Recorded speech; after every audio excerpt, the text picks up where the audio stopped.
சினிமாவில் பிரேமிச்ச பிரஜாலகந்தருக்கும் நமஸ்காரம் வண்டி. தங்கள் ரசனையால் சினிமா உலகை வாழ வைக்கும் ரசிகர்கள் யாவருக்கும் வெட்டி விமர்சனத்தின் முதல் வணக்கம்.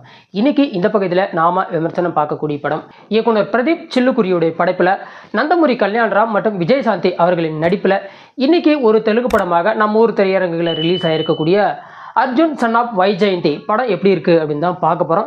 இந்த விமர்சனம் கடைசி வரைக்கும் பார்த்து முடிச்ச பிறகு உங்களுக்கு பிடிச்சிருந்தா சின்னதாக ஒரு லைக் பண்ணுங்கள், ஃப்ரெண்ட்ஸ் அண்ட் ஃபேமிலிக்கு ஷேர் பண்ணுங்கள், மறக்காமல் நம்ம சேனலை சப்ஸ்கிரைப் பண்ணி தங்களின் மேலான கருத்துக்களை கமெண்ட் சொல்லவும் மறந்துடாதீங்க. இந்த படத்தை பொறுத்த மட்டும் இந்த படம் தமிழில் டப்பிங்கில் இல்லை, தெலுங்குலேயே இருந்தாலுமே நான் இந்த படத்துக்கு போனதுக்கு முக்கியமான காரணம் ஒரு கட்டத்தில் லேடி சூப்பர் ஸ்டாராக சிரஞ்சீவிக்கு டஃப் கொடுத்துக்கிட்டு இருந்த விஜயசாந்தி அவர்களின் நடிப்பை long time again on the ஸ்க்ரீனில் பார்க்குறதுக்காக தான் போயிருந்தேன். போனதுக்கு ஒரு சின்ன பெனிஃபிஷரியாக இந்த படத்தில் அவங்களுக்கு ஒரு 2 ஆக்ஷன் சீக்வன்ஸ் இருக்குது.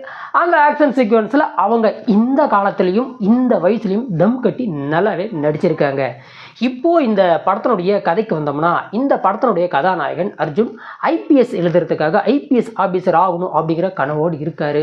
ஒரு சில சந்தர்ப்ப சூழ்நிலைகள் கொஞ்சம் திசை மாறி போயிடுறாரு. இன்னொரு பக்கத்தில் வில்லனுக்கு 2 மகன்கள். தன்னுடைய மகன்கள் அப்படின்னா வில்லனுக்கு உசுறு. அப்படி இருந்தாலுமே வில்லனுக்கும் கதாநாயகனுக்கும் முட்டிக்குது. இன்னொரு பக்கத்தில் ரொம்ப ஹானஸ்ட்டு கரண்ட்டில் ஐபிஎஸ் ஆஃபீஸராக இருக்கக்கூடிய வைஜெயந்தி அவங்களுக்கும் தன்னோட மகன் அர்ஜுனுக்கும் ஒரு சின்ன விஷயத்தில் மிஸ் அண்டர்ஸ்டாண்டிங் ஆகி ஒரு 4 வருஷமாக பேசாமல் இருக்காங்க.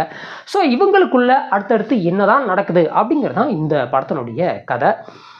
இந்த படத்தை பொறுத்த மட்டும் ஃபர்ஸ்ட் ஹாஃப் வரைக்குமே இது உண்மையில் ஒரு ஆவரேஜ் ஒர்த்து வாட்சபிள் மூவியாக நாம் சொல்லலாம். பட் செகண்ட் ஹாஃபுக்கு மேலே தான் இது ரொம்ப ஒர்ஸ்ட் வாட்சபிள் மூவி அப்படிங்கிற அளவுக்கு போயிடுது. அது மட்டும் இல்லாமல் இந்த படத்தினுடைய கதையாகட்டும் திரைக்கதையாகட்டும் இந்த படத்தினுடைய டெம்ப்ளெட்டெல்லாம் வழக்கமாக இந்த மாதிரி லட்ச படம் வந்துருச்சு. அந்த டெம்ப்ளெட்லேயே அதாவது ஒரு வழக்கமான தெலுங்கு படம், இப்போ தெலுங்கு படத்துக்கு ஒரு டெம்ப்ளெட் இருக்கும்.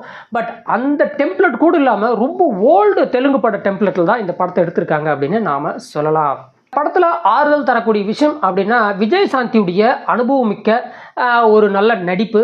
அதே மாதிரி நந்தமுரி கல்யாண்ராம் அவரை பற்றி சொல்ல வேண்டியில்லை. இதுக்கு முன்னாடி ஒரு படம் நடிச்சிருக்காரு, நானும் நம்ம சேனல் ரிவ்யூ போட்டிருக்கோம்.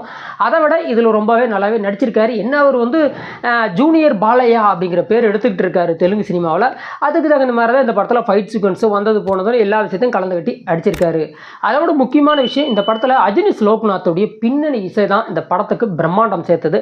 அந்த பின்னணி இசை மட்டும் சரியா இல்லைன்னா இந்த படத்தை நம்மளால் 2 மணி நேரம் 25 நிமிஷம் கிட்டத்தட்ட ஓடுது. அந்த 2.5 மணி நேரம் நம்மளால் படம் பார்க்க முடியாது. அரை மணி நேரத்துக்குள்ளே எந்திரிச்சு வெளியே ஓடியே வந்துடுவோம். அந்த அளவுக்கு பின்னணி இசை ரொம்ப நல்லாவே இட்டு கட்டி அவர் பண்ணியிருக்காரு.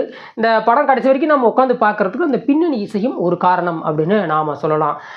படத்தில் வரக்கூடிய ஃபைட் சீக்வன்ஸ் ஆகட்டும், அதுவும் செகண்ட் ஹாஃபுக்கு மேலே வரக்கூடிய ஒரு சில விஷயங்கள் ஆகட்டும், அதுவும் கிளைமேக்ஸ் மட்டும் கிட்டத்தட்ட ஒரு 25 நிமிஷம் ஓடுது. அது ஒரு 5 நிமிஷம் பார்க்கக்கூடியதாக இருக்குது. மீதி 20 நிமிஷம் எதுக்கடா இதெல்லாம் எடுத்தீங்க அப்படிங்கிற மாதிரி தான் இருந்தது. மொத்தத்தில் இந்த படம் எப்படி இருக்குன்னு கேட்டிங்கன்னா ஃபர்ஸ்ட் ஹாஃப் வரைக்குமே இது ஒரு ஆவரேஜ் வாட்சபிள் தெலுங்கு மூவியாக நாம் எடுத்துக்கலாம். பட் செகண்ட் ஹாஃபுக்கு மேலே இது ஒர்ஸ்ட் வாட்சபிள் தெலுங்கு மூவி லிஸ்ட்டுக்குள்ளே போயிடுது. ஒய் ஜெயந்தி அப்படிங்கிற மாதிரி ஆகி போச்சு இந்த படத்தை பார்க்கும்போது. அதெல்லாம் இல்லைப்பா, தலைவி விஜயசாந்தி நடிச்சிருக்காங்களா, நான் படத்துக்கு போகிறேன், எனக்கு அவங்கன்னா ரொம்ப பிடிக்கும் அப்படின்னு விஜயசாந்தியுடைய விரித்தனமான ரசிகர்கள் யாருன்னு இருந்தால் இந்த படத்துக்கு போயிட்டு வாங்க. அப்படி இல்லையா, இது ஒரு சில காட்சிகள் ஒரு சில திரையரங்கில் தான் போட்டிருந்தாங்க. தேட்டர் பக்கமே போகாதீங்க. ஓடிடிக்கு வந்த பிறகு தமிழில் வரத்துக்கு உண்டான வாய்ப்பும் இருக்குது. அப்பா பார்த்துக்குங்க. இந்த விமர்சனம் உங்களுக்கு பிடிச்சிருந்தா லைக் பண்ணுங்கள், ஃப்ரெண்ட்ஸ் அண்ட் ஃபேமிலிக்கு ஷேர் பண்ணுங்கள், மறக்காமல் நம்ம சேனலை சப்ஸ்கிரைப் பண்ணி தங்களின் மேலான கருத்துக்களை கமெண்ட்டில் சொல்லவும் மறந்துடாதீங்க. இக்காணொலியை கண்டு ரசித்த அனைத்து நல்லுள்ளங்களுக்கும் நன்றி தெரிவித்துக் கொண்டு மற்றும் ஒரு சிறந்த விமர்சனத்துடன் தங்களை சந்திக்கும் வரை தங்களிடமிருந்து விடைபெறுவது வெட்டி விமர்சனம். வெல்க தமிழ்.